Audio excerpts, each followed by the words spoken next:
Assalamualaikum and good day to Miss Fa and everyone. Our group member is Andrew Selingau Anak Jelani, Siti Rohayu binti Saleh, Caprian Alan Anak Minciong, Muhammad Haziq bin Awan Nasran, and myself Mardiana binti Muhammad Kunju. We will present about hazardous waste legislation focusing on the Environment Impact Assessment Order 1987 amended.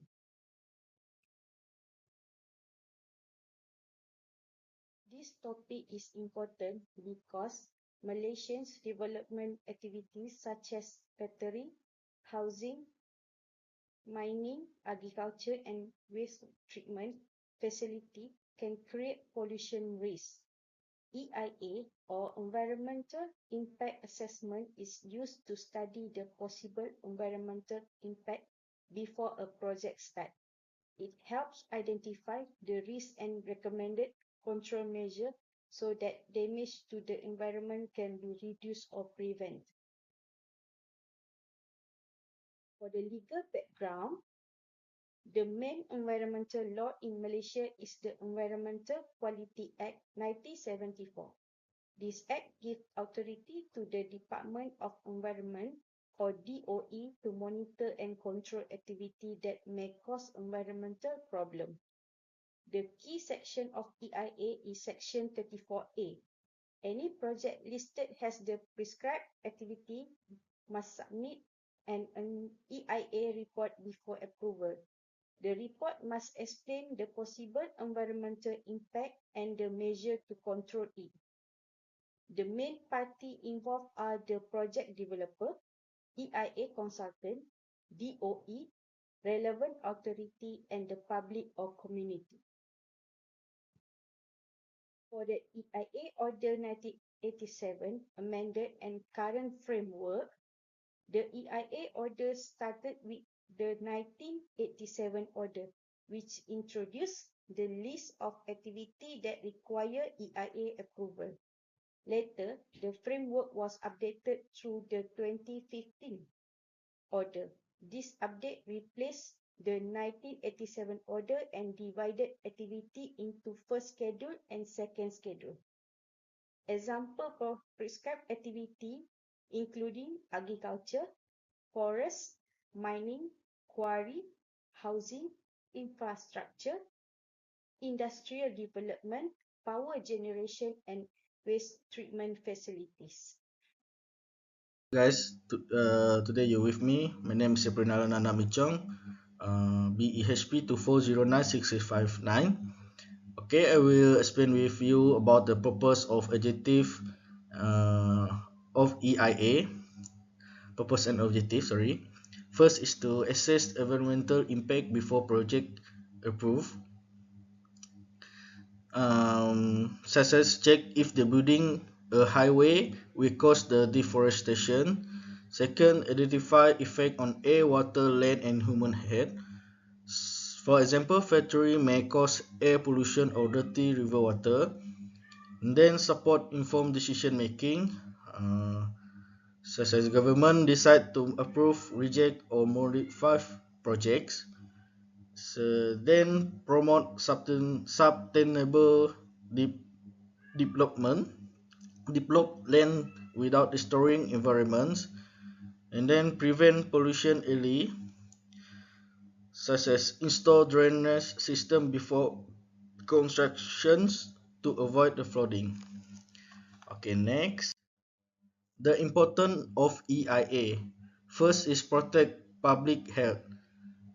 As an example, control toxic gas from factory near the housing area, and then encourage public participation. Residents give feedback about noise or traffic issue, and then acts as planning and good preventive tool. Plan waste management before project start, and then give people voice in development decision. Community can object to harmful project, and then enforcement challenge. First is non-compliance by developer, start project without EIA approval, limited manpower and resource, not enough office to monitor all the project, and then weak monitoring after approval, factory promise pollution control but does not maintain it, and then poor quality or waste report, consultant hide the real environment impact, and then the last is low public awareness. People didn't know that they can give feedback on project. So that's all for my part. We give to my another friends. Thank you. And good morning. My name is Andrew Selingau. Okay, I will continue. Okay, for activity requiring EIA approval, prescribed activities must obtain EIA approval before implementation. Required for a project that may affect the environment directly or indirectly. Approval is given by the Department of Environment or DOE. Okay, in this slide, we can see this is some activity that need EIA approval, okay, such as logging and forestry activity, agriculture and plantation project, power plant and petroleum industry, waste treatment and disposal facility, okay, and mining and quarrying, highway and infrastructure project, okay. Uh, for EIA process and procedure in Malaysia, okay, for number one is screening, okay, or we call project screening. First step in EIA process, okay, it determine whether a project require EIA or not, okay, based on our project size and location, guided by the EIA Order 1987, okay. For scoping, uh, identify important environmental issue, determine the scope of EIA study. Okay, for baseline study, collect existing environmental data such as air quality, water quality, noise levels, soil condition, or socio-economic condition. Okay, for impact assessment, okay, identify and evaluate potential impact includes direct impact, indirect impact, short-term impact, long-term impact, and cumulative impact.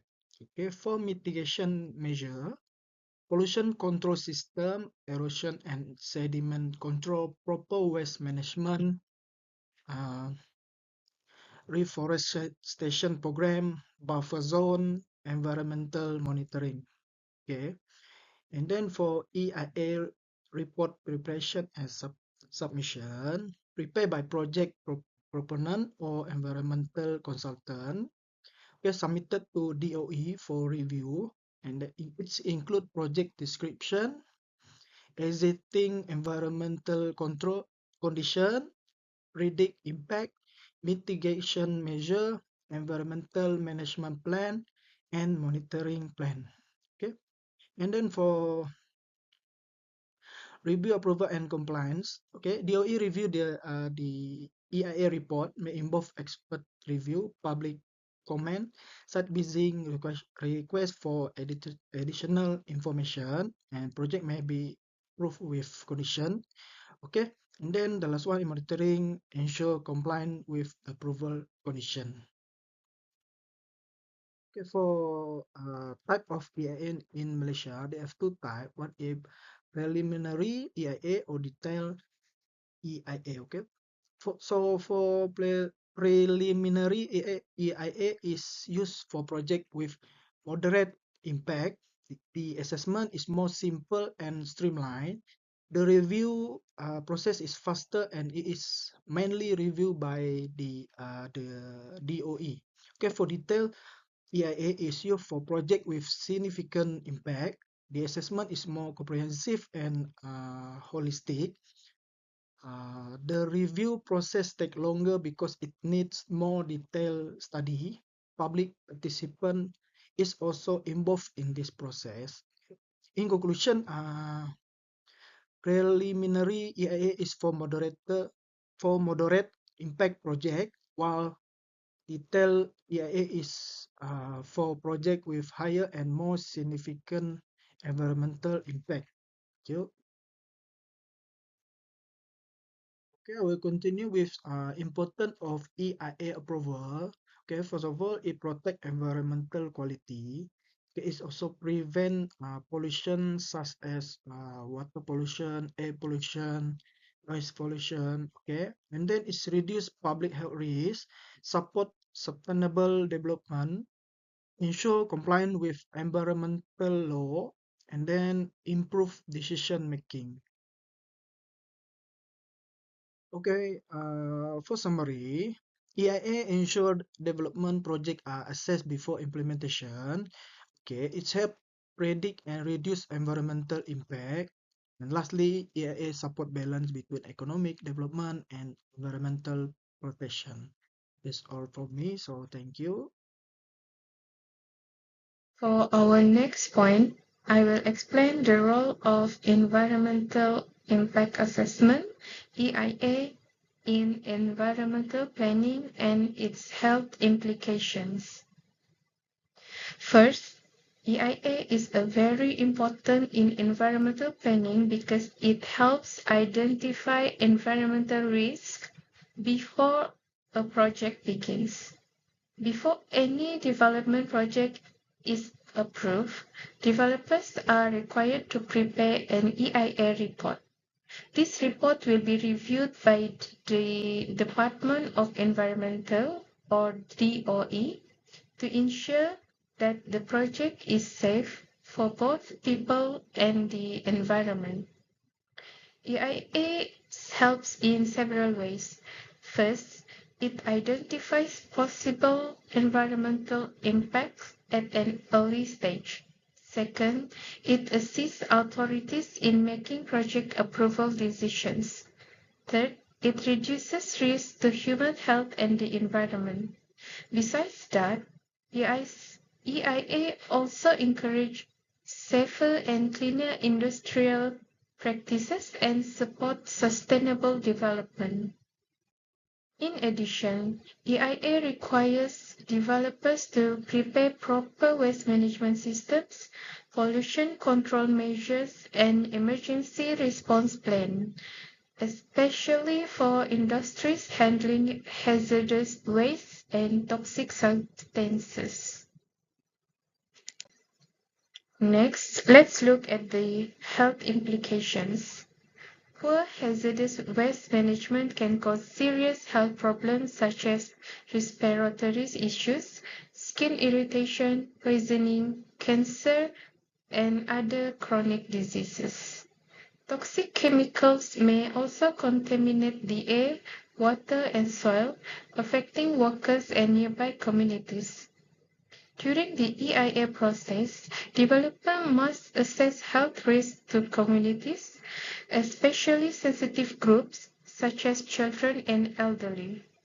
This allow preventive measures to be implemented before project approval.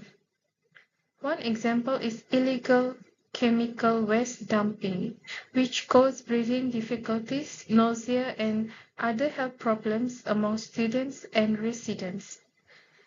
This incident shows the importance of strict environmental assessment, proper monitoring, and strong enforcement to protect public health and environment.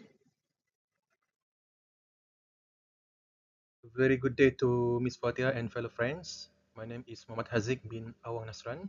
I will proceed to topics of role of EIA in pollution preventions and recommendation.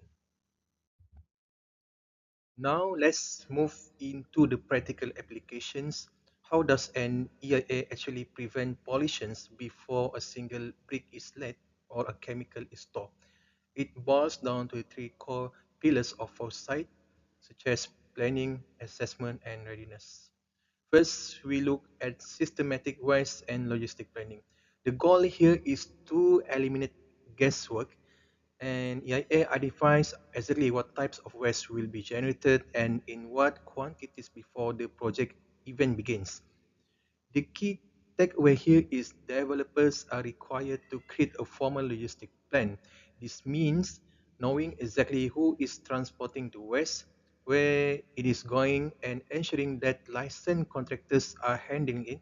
This is our primary defense against illegal dumping and improper disposal.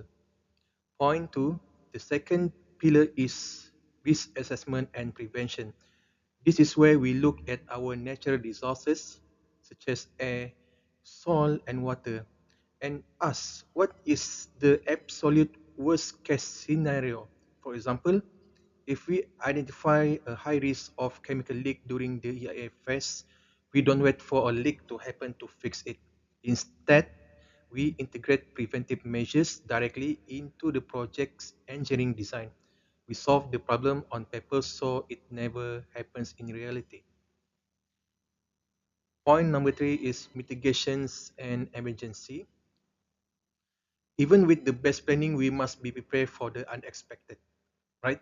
This involves using modern technology and safety infrastructure.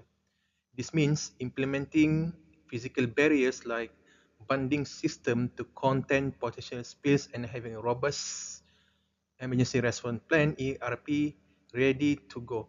If an accident occurs, the response is not what do we do? It's execute the plan we already practices. Moving on from the technical planning and assessment, let's look at the how DIS serve as a bridge between the project, the law and community. Fourth, we have a legal compliance and social responsibility.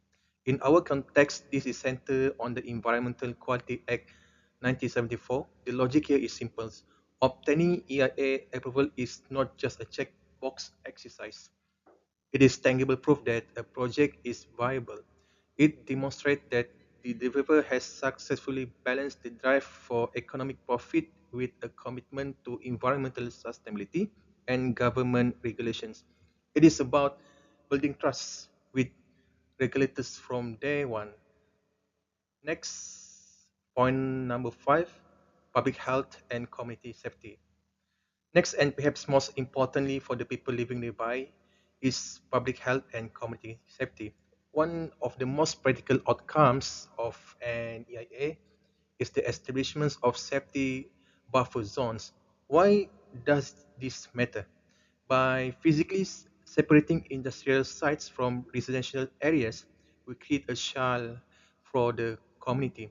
This reduces the risk of chronic respiratory disease from toxic pollution and provides a critical margin of safety in the events of explosion or major leak. It is about ensuring that industrial progress doesn't come at the cost of human lives. Finally, we have a continuous environmental monitoring. A common misconception is that NEI is one-time report that you finish and forget. That could not be further from the truth. The reality is the EIA shapes the projects into an ongoing management system. Through the Environmental Monitoring Plan, EMP, we conduct predictive inspections and data collection.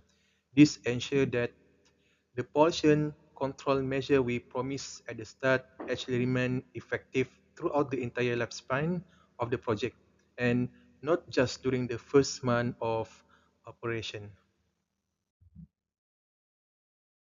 To wrap up our discussions regarding on the importance of the EIA, we identify four key recommendations to further strengthen the effectiveness of environmental impact assessment in managing toxic substances.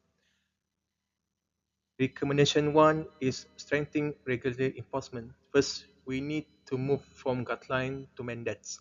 We recommend that governments make environmental management plans (EMP) legally binding under operating license.